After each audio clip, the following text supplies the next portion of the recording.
Welcome back to ReZero Anime Review, episode number 29. This will be the 41st episode of the anime for ReZero, which is called Nobody Can Lift a Quentin Stone Alone. This whole episode is focused on Garfield. Yes, the guy who basically has been against the liberation of Sanctuary the whole time.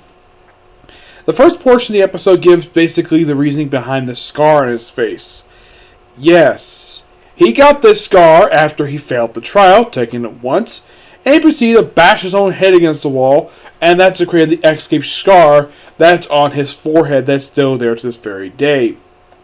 And mostly put the episode right after that picks up, right after that it jumps to where last week's left off, where Garfield is confronting Subaru and Emilia. They have basically sort of a confrontation, not exactly a brief fight per se. So, they have long conversation. Of course, we have Subaru fighting Garfield in this episode. It's not like a bare knuckle brawl per se. He does feel right after he goes into his beast mode by putting his sister's jewel into his arm, and that sort of diffuses basic situation. Excuse me. So, pretty much, they argue back and forth for a long period of time. And then, of course, then he punches Subaru. And, of course, Subaru beats him with, believe it or not, one of the moves that the Archbishop of Sloth, basically. Yeah, he's got the Sloth Witch Factor instead of him. Yeah, they revealed this way back at the start of the season. I'd say with the first time that Subaru's got his when he first went to the Tea Party. Yeah, so apparently he has the powers of Sloth. Yes, despite the fact he's been in contact with the Witch of Greed. Edna, who does appear in this episode, we'll discuss her. So, yes. So, pretty much when Garfield loses, of course, Subaru collapses along with Garfield. Subaru ends up on Emilia's lap, while Garfield ends up on Ram's lap. Oh yeah, and also they mentioned that because he's covered in blood, probably because of the brawl he had with Otto and Ram. But luckily enough that they're both fine. Of course, Subaru does headbutt Otto. It's like, don't consider your own. And, well, after that, they basically just make up and they're still friends. And, of course, Ram basically kind of politely just pushes Garfield off her lap. He says, get off me, basically, you're making my feet fall asleep. Like, how long was he out for? Like, apparently Emilia's got no problem with Subaru using her lap as a pillow, but apparently Ram has a problem. Now, apparently Ram does know that Garfield's got a thing for her, and it's like, the woman you love? Yeah, goes bring that up. And eventually, of course, he decides to, go to the trial himself. And we see his past, per se. Yes, we see his past.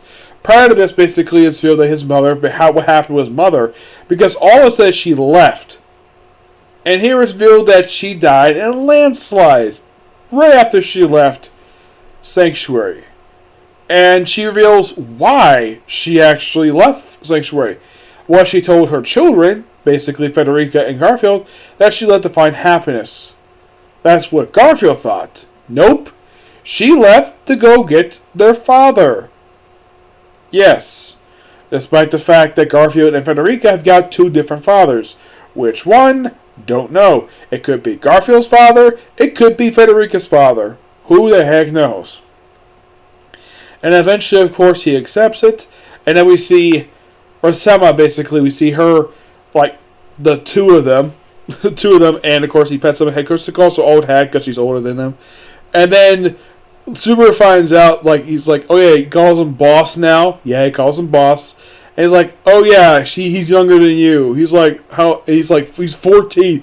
He's like, what? He's an 8th grader? Wow, he's a kid. If he's a kid, man, he's basically as tall as Subaru. Subaru is basically 17 years old. And now apparently Garfield looks up to him as a big brother, which that's something. And then we have, toward the end of the episode, Emilia goes back into the trial to the graveyard to resume her trial. And she does briefly talk with Subaru what happened last week's episode, where they're both embarrassed by it, but they do accept basically what happened. She has got no problem with it. And she's like, okay, after all this is over with, and Subaru's like, okay, survive this and we'll go on a date. And she's like, yeah, that's a good idea. And then, like, you have Garfield and Subaru basically, well, just standing outside because Subaru can't go inside because he lost his privilege. I don't know, this is the first episode in a while that Roswell does not appear in the series. Because generally I would say since episode 2 of the season, he's generally appeared once every episode. This is the first time he's not even seen or even mentioned, which that is shocking to say the least. Well, there's kind of a reason. He does appear in the chapters. That's simple gist of it. Does he appear in the next book? Yes, he does. He does appear in book 14. Which I think that started with next week's episode.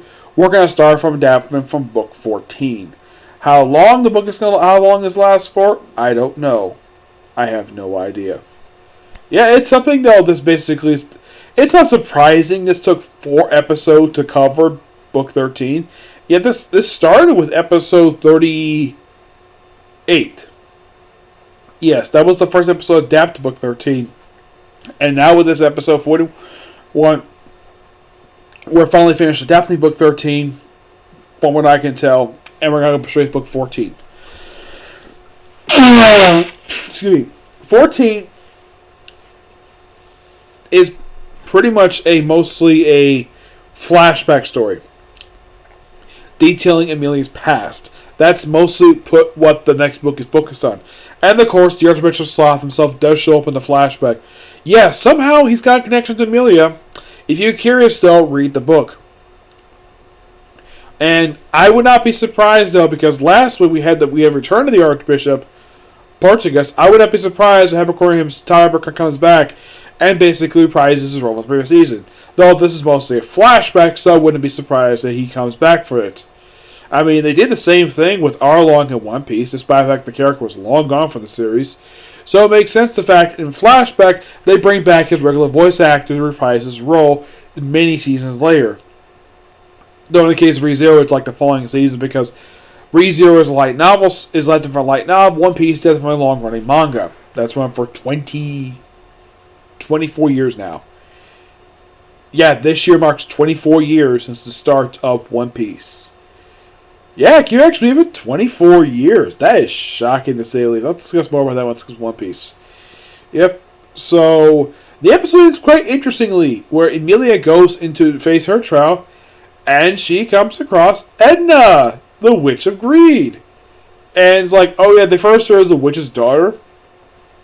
Basically, this ending sets up the adaptation of book 14.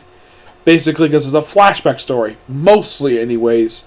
With a little bit of outside. Yeah, mostly it's a flashback. It's basically detailing Amelia's backstory. Yep. But this episode was another really good episode. Yep, 2 episodes in a row, and we're doing really good. And here's a shocker, though. Subaru doesn't die. Nope. That was a recurring trope with the series. In fact, Subaru keeps dying a lot. Here, he doesn't die. Yeah, he doesn't die at all. That's interesting, though, about book 13. Yeah, it's the first book. He survives the whole book without dying. Not once. Because almost every book he dies several times. By book 13, he kind of, in a way, stops doing that. And book 14 doesn't die at all. As a matter of fact, he doesn't take part in the story very much. He's there, but he's not in the story very much. And I know that book 15 is coming out next month. I'm looking forward to reading it. So I'll basically get a chance. Now, do I think that book 14 will take up 4 episodes as this one did? I think so. It's distinctly possible. I mean, the chapters themselves not very long, so I wouldn't be surprised if they decided to do 2 chapters again. Yeah. But this overall was a great episode. And it's great to see Edna again. First time in a little while. I think the last time she was seen was actually back in episode 30. It's been like a good 3 episodes in her last appearance. And it's great to see her again. Now, as far as I can tell for the season, now the season is presumed to be 25 episodes. Presumed. And they've already aired so far 15 episodes. I think so anyways. Yeah, actually, no, it's 16 episodes. Yeah, they've aired 16 episodes so far, so they got roughly 9 episodes left. And it was a rumor when the season started that they're going to adapt just one story arc. Basically, the arc from books 10 15 plus finishing up book 9, which so far that's pretty much the case when it comes to this particular season. Yeah, adapting what essentially put is 6.5 books, because the first episode of the season did like the second half of book 9, and starting with episode 2 of the season, technically this 26 episode series, we're starting from book 10. And from what I can tell, each book pretty much covers, in this anime, roughly about 4 episodes. Yeah, that's what it looks like to me. Yep, so I wouldn't be surprised though. Starting next week, we're going to break straight to book 14, which here in the US, that's the most recent book released here. Book 15 has not been released yet. Not for, I think about a month, I think it is. Let me look it up on here, because I have the website up. Let's see here. When is the next book set to release for ReZero? Let's see here. The next volume. Let's see. Book 15 does not come out until February 16th. Yeah, February 16th is when the next book gets released for this series. Yeah, so not very long. Let's see. I think it's like 16. Let's see here. 16th is a Tuesday, so that's roughly, let's see, 3. I think it's like a little over 3, almost a month away. Yeah, it's almost exactly 1 month until the next book comes out. Oh yeah, if you're curious how many books are in book 14, it is essentially 7 chapters. Yep, 7 chapters. How many chapters are in the book itself? Yep, but not much to say this episode. Really good. Can't wait for next week. Okay, so that's it for single review. My next review will be a review of this episode of the 7 Deadly Sins. Yep, and as far as I can tell, it'll probably be a video stay wrap that. Yep, but see you next video. Bye.